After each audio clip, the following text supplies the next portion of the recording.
د تاریخ اتلان حضرت زید ابن خطاب رضی الله عنه. موږ او تاسې ټوله سیدنا عمر ابن خطاب رضی الله عنه پیژنو، مګر آیا د هغه ورور زید بن خطاب رضی الله عنه هم پیژنو؟ زید بن خطاب رضی الله عنه تر حضرت عمر رضی الله عنه مخکې اسلام قبول کړ. د اولو مهاجرینو صحابه کرام رضی الله عنهم اجمعین څخه دی. په ټولو غزاو کې د رسول الله صلی الله علیه وسلم سره شرکت کړی دی.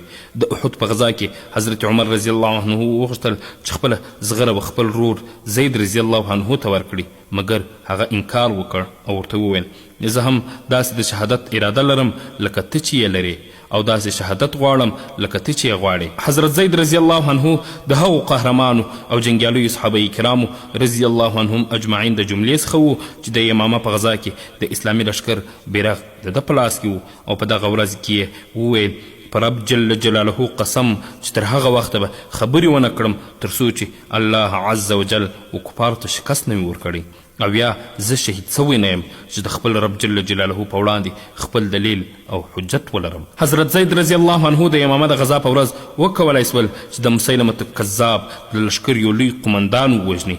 دا چې د اسلامي لښکر بیرغ د ده رضی الله عنه په لاس کې و، کفار ورباندې راټول سول او ورسره وجنګېده تر څو چې شهید یې کړ.